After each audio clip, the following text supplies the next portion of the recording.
Shamshabad area మొత్తం ఇక ఇక్కడ భారీ స్కామ్. ఇక్కడ ఒక్క దగ్గర ఎంత పెద్ద స్కామ్ జరిగిందో చూపెడతా. నవనిర్మాణ్ కంపెనీకి ఇక్కడ 63 లక్షలకు మాత్రమే ఇచ్చిండ్రు. యాక్చువల్గా ఇక్కడ ఎంత ఉండాలంటే ఏజెన్సీకి ఇక్కడ అత్యధిక బిడ్డు సంవత్సరానికి 12 కోట్ల రూపాయలు ఇవ్వాలి. 12 కోట్ల రూపాయలు ఇచ్చేది మాకు 12 కోట్ల రూపాయలు మాకు వద్దు. రేవంత్ రెడ్డి అంటాడు మాకు 12 కోట్ల రూపాయలు వద్దు, నాకు 63 లక్షలు చాలు. నాకు 63 లక్షలకు 10 సంవత్సరాల వరకు నువ్వు శంషాబాద్ అంతా వాడుకో. అక్కడ వేరే ఏ బోర్డు ఉన్నా అన్ని కూడా మీకు నీ మాత్రమే ఉండాలి, నువ్వు తప్ప వేరేవాడు పెట్టడానికి లేదు. 63 లక్షలే 12 కోట్ల రూపాయలు నాకు వద్దు అంటే ప్రభుత్వానికి ఎంత నష్టం? ఇక్కడ 11 కోట్ల 37 లక్షలు నష్టం మిస్టర్ రేవంత్ రెడ్డి గారు. 11 కోట్ల 37 లక్షలు ప్రతి సంవత్సరం అంటే ప్రతి సంవత్సరాలకి ఎంత? దాదాపు 111 కోట్లు. 111 కోట్లు రేవంత్ రెడ్డి గారు ఒక శంషాబాద్నే నష్టం చేసిండు. తక్కిన వాళ్ళు అక్కడ తక్కిన అందరు కలిసి దాదాపు సంవత్సరానికి 3 కోట్ల రూపాయలు కడితే వాళ్ళు ఎవరు కట్టకుండా అదనంగా నవనిర్మాణ్ టెండర్లో ప్రస్తావించిన కింది మీడియా నిర్మించారు. విమానాశ్రయంలో అప్రోచ్ రోడ్ లేకుండా ఇగో మీ నంబర్ కూడా చెప్తా. నవనిర్మాణ్ ఇగో విత్ నేను ఏదైనా ప్రూఫ్ లేకుండా నేను చెప్పా. ఇంకో ఆయన నంబర్ కూడా పెట్టుకుంటూ చూడు. ఏది 9494300345 నన్నే కలవాలి. ఈరోజు 12 కోట్ల మైనస్ తోని నువ్వు ఎందుకు ఇస్తున్నావు టెండరు? నువ్వు దొంగవు. నువ్వు దొంగవు రేవంత్ రెడ్డి. ఇగో చెప్పింది దొంగవు. దొంగ దొరికింది ఇక్కడ ఇంకో దగ్గర. అర్థమైందా? నీ తెలంగాణ నువ్వు దొంగతనం చేసుకున్నావు, నన్ను దొంగలను చూస్తున్నావు అని అంటావు. ఇది నష్టము దాదాపు 100 కోట్లు.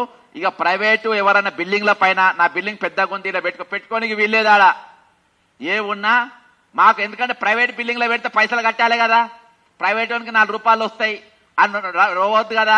ఇది గవర్నమెంట్ జాగాలో పెట్టాలి. గవర్నమెంట్ జాగా అయ్యే జాగిరి కదా, గవర్నమెంట్కి రూపాయి కట్టే అవసరం లేదు. గవర్నమెంట్ గండి కొట్టాలి, గవర్నమెంట్కి పైసలు ఇచ్చే అవసరం లేదు. ప్రైవేట్ అయితే పైసలు ఇవ్వాలి కాబట్టి గవర్నమెంట్లో పెట్టుకో, నా అయ్యే జాగిరి రాసి ఇచ్చేసిన నీకు పెట్టుకో అని చెప్పేసి ఇక్కడ నోటిఫైడ్ ఏరియా అంటే శంషాబాద్ ఏరియా మొత్తం నోటిఫైడ్ ఏరియా. అక్కడ 1200 కోట్ల రూపాయలు ఈరోజు బాధాప్త నష్టం. అక్కడ మున్సిపాలిటీలకు కూడా నష్టం. ఇక ఇది అయిపోయినాక నెక్స్ట్ కంటోన్మెంట్కి వచ్చిండ్రు సార్లు. ఇక్కడ ఆగలే, నెక్స్ట్ కంటోన్మెంట్ పక్కకు పోయిండ్రు. కంటోన్మెంట్ల 25 యూనిపోల్స్ 10 కంటినేటర్లు ఇవి మొత్తం ఎవరికి ఇచ్చిండ్రు? లెటర్ ఆఫ్ అగ్రిమెంట్ నవనిర్మాణ్ కంపెనీకి ఇచ్చిండ్రు. మొత్తం వేరోడు రానికి వీల్లేదు. ఇక్కడ ఇదైపోయిన తర్వాత ఎల్ఈడి హోల్డింగ్లు హెచ్ఎంఆర్ఎల్ టెండర్లు 80. ఈ టెండర్లో కూడా మొత్తం నవనిర్మాణే. ఎవరు నవనిర్మాణ అంటే అనుముల కృష్ణారెడ్డి. తెలంగాణ దగా చేస్తున్నది, మోసం చేస్తున్నది, మోసం కొనసాగిస్తున్నది రేవంత్ రెడ్డి సాబ్. మీరు ఏం కేసులు పెట్టుకున్నాకేం ఫరక్ పడదు. ఇక్కడ మొత్తం సాక్ష్యాలతో సహా ఉన్నాయి. ఇందులో ఏమన్నా అబద్ధం ఆడితే జైల్లో పెట్టుడు కాదు, నా డైరెక్ట్ ఉరిదీయుండ్రి. నేను చెప్పింది అబద్ధం అయితే ఉరిదీయుండ్రి, నా జైల్లో పెడితే బెయిల్ కూడా తెచ్చుకోండి. ఇది కూడా ఛాలెంజ్ చేస్తున్నా. అన్ని దొంగ మాటలు. తెలంగాణలో 1200 మంది తిన్నరగా చచ్చిపోలేదు వాళ్ళు. 80 హోల్డింగ్లు 150 పెంచుతారంట. ఇక పెంచి అక్కడ ఉన్న స్థానిక నాయకులు మేము అందరం కూడా పంచుకుంటారట. వీళ్ళు ఒకరిద్దరు కాదు, అందరు పంచుకుంటారు. ఇక ఇదే అయిపోయినాక ఇప్పుడు తాజాగా మీరు ఇక్కడికి డైరెక్ట్ కేబీఆర్ పార్క్ ఆడిపోతే అడుగుతుంది. కేబీఆర్ పార్క్ లా మల్టీ లెవెల్ పార్కింగ్ తెలంగాణ అంతటా ఇతర ఏజెన్సీల జిఎస్ఎంసీ స్టాండింగ్ కౌన్సిల్ ప్రాజెక్ట్ గురించి అభ్యంతరం చెప్పినప్పటికీ అది కేటాయించింది. ఇగో ఇది ఇప్పుడు కేబీఆర్ పార్క్ అని నడుస్తుంది స్కామ్.